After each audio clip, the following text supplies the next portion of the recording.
বাংলায় 2021 ইলেকশনের আগে বিজেপি কি বলেছিল? ইস বার 200 পার। আমাদের এখানে 294টা সিট ছিল, আর পেয়েছিল কত? 80ও পেরোতে পারেনি। 100 পেরোনো তো দূরের কথা। আর আজকে ভারতবর্ষে 543টা সিটে ইলেকশন হচ্ছে। আগের বারে সবচেয়ে বেশি সিট পেয়েছিল বিজেপি, 303। আর এবার বলছে ইসবার 400 পার। আমি বলি আগে 200 পার করো, তারপরে তো পুকুরে সাঁতার কাটবে। আগে 200 পার করো, তারপরে সাঁতার কাটবে। বাংলায় ভোট নেই, দক্ষিণ ভারতে ভোট নেই, পাঞ্জাবে ভোট নেই, দিল্লিতে ভোট নেই, রাজস্থানে হাফ হয়ে যাবে, মধ্যপ্রদেশেও তাই হবে, উড়িষ্যাতেও ভোট নেই। ভোটটা আসবে কোথা থেকে? মগের মুল্লুক থেকে।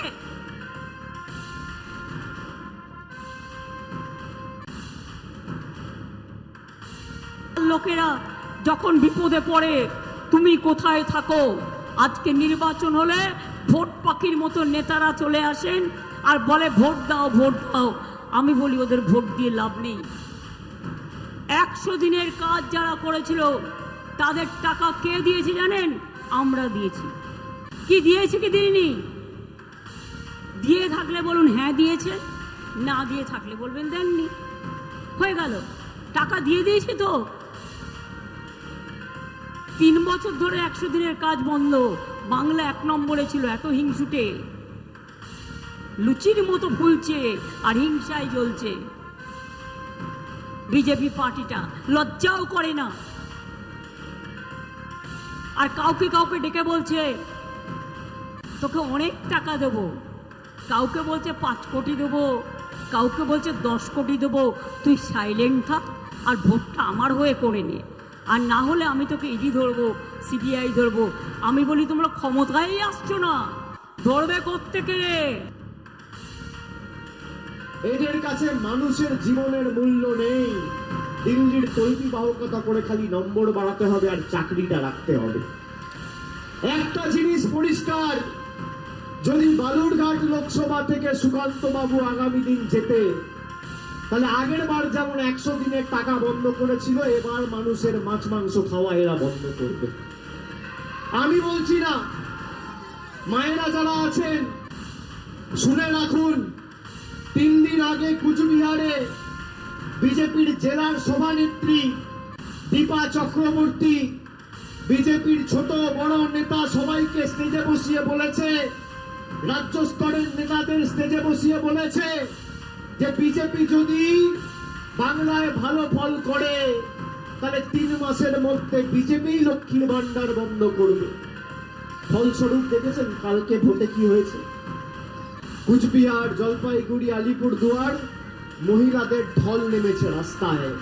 মায়েরা রাস্তায় নেমে রুখে দাঁড়িয়েছে, লক্ষ্মীর ভান্ডারকে সামনে রেখে বিজেপির বিরুদ্ধে প্রতিরোধের রাস্তা গড়ে তুলেছে।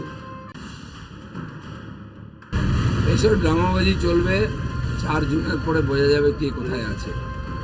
টিএমসি যত হারছে তত গলার আওয়াজ করছে, সবাইকে দোষ দিচ্ছে, নির্বাচন কমিশন থেকে আরম্ভ করে সেন্ট্রাল ফোর্স থেকে আরম্ভ করে সবাইকে গালাগালি দিচ্ছে মুখ্যমন্ত্রী। যদি জিতছেন তো গালাগালি কেন দিচ্ছেন? টেনশনটা আমরা বুঝি, সবই চাপ। সেই চাপটা এমন বাড়বে আস্তে আস্তে সব ঘর ঢুকে যাবে। সে কি ওরা কি বলবে আমরা 500 পাবো? ভোটের পরে গতবারও দেখে নিয়েছে ওরা, এবারও দেখবে অবস্থা কি। অখিলেশ তো 0 হয়ে যাবে, রাহুল গান্ধীর সিট আরও কমবে, হয়ে যাবে নির্বাচন রেজাল্ট হলে।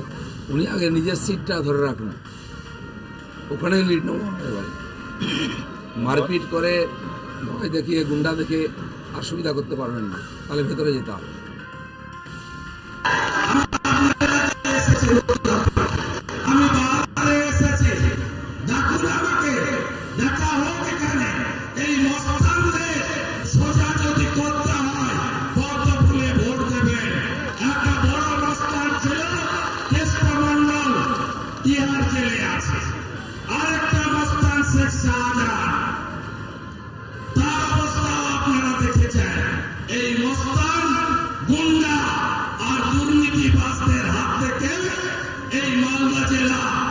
পশ্চিমবঙ্গকে বাঁচাতে হবে এবং পদ্মফুল চিহ্নে দিয়ে নির্বাচিত করতে হবে।